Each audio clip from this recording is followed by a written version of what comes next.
Hey everyone, what's going on? As you could probably guess from the title of this video, this is about what I've been doing for the past year.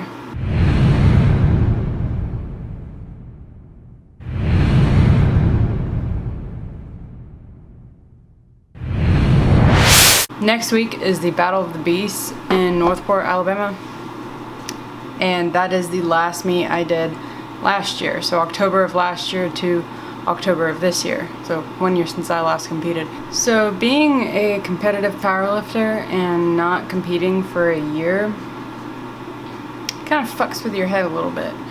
I never really intended to take a full year off of competing. I told myself I wanted to take some time off. The reasoning for that is because last year was my first year of competing in powerlifting, so I did 3 meets. It felt like it was like back to back to back. It really did. It took a toll on me. Like physically, I was just ready to take some time off. Just training in general. I wanted to chill. I wanted to not focus on like eating and lifting. I just kind of wanted to be normal for a little bit. So fast forward to March, I decided I wanted to try bodybuilding. Really started off as me just losing weight. Bodybuilding came in within a few weeks as a goal. I started off at about 190 pounds, and now I'm back down to about 175. Oh, about 175, and it's October, so in that time frame I've lost almost 20 pounds. Oh my god. Almost 20 pounds, but I've kind of given up, not given up, I've kind of dropped the notion of doing a bodybuilding show anytime soon. Taking a year off of competing, my mind has been in every place imaginable. I've been through all the highs, through all the lows, and being a competitive person, it's just not where I really want to be. So I decided I want to get back into powerlifting just to have goals to push for, and I really do enjoy lifting. So especially lifting heavy, because I'm like a show off and I like to show off in the gym a little bit, not gonna lie. So yeah, I'll probably do another meet in February. It's October now, or it's October 1st actually, so it gives me 4 months to prep for another meet. So my goals for this meet coming up in February will be more or less just going 9 for 9. I've never gone 9 for 9 in a meet, so that'll be a new goal for me. Being a competitive person and taking a year off can almost... You have to be in the right mindset to be able to take a year off and do well. And I didn't have that. And I know that now looking back. So in hindsight, I can see the places that I made errors and like where and what I thought it was going to be like. And it's not been all sunshine and rainbows. I'm actually really looking forward to get back to competing now, and I know now where I need to put my focus and where I need to improve. So I definitely need to actually focus on, I actually enjoy doing accessory stuff now. Like I actually like feeling my muscles contracting and things like that. Whereas before I was like, fuck it, that's bodybuilder stuff. I don't need to worry about that. But now I know that those things, not only do they help my main lifts, they also improve body composition, the way I look, the way I feel, total overall strength. So I know now the things I need to focus on. So all that to say, if you're gonna take a prolonged time off of competing, you have to have the right mindset to do so.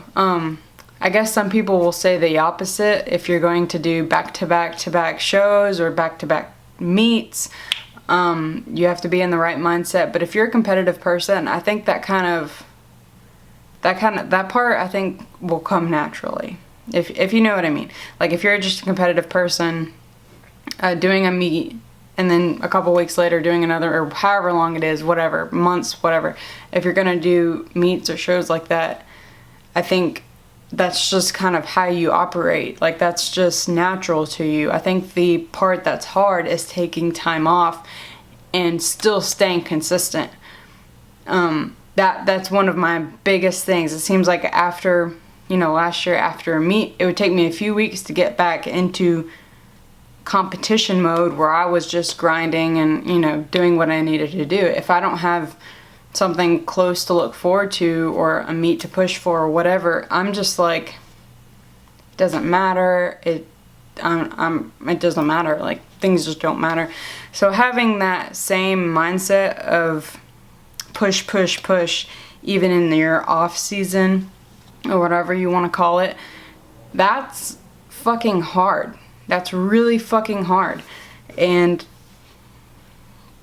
it seems to take a lot of time to develop. If you're a competitive person and you compete year after year, or whatever your sport is, or whatever it is you do, make sure you have the right mindset to do it. It's fucking tough to take time off and to not fuck it all up, you know? So yeah, if you're gonna take time off, make sure you are in the right mindset. Make sure you have a plan. So you gotta have a plan moving forward. It doesn't matter if it's for a show, for a meet, for off season, for after, anything. Like, having a plan will make or break you.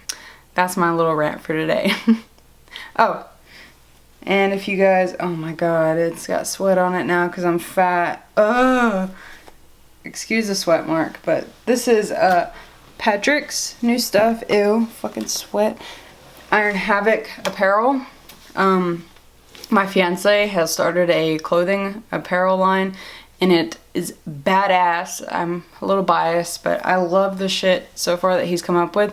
We have a press, a shirt press, heating thing all set up in our extra bedroom, so that's where he's starting. But yeah, so if you're interested in this type of clothing and like what we'll be putting out here soon, you can look it up at ironhavoc.com. You can check us out on Instagram at ironhavocofficial, and yeah, that's it. Oh, I guess while I'm plugging things, if you're interested in any type of coaching from me, check it out at amandalifts.com. Follow me on Instagram at amandalifts_. And yeah, so check out all that stuff. Give the video a thumbs up. Let me know in the comments what you think. And thank you for watching.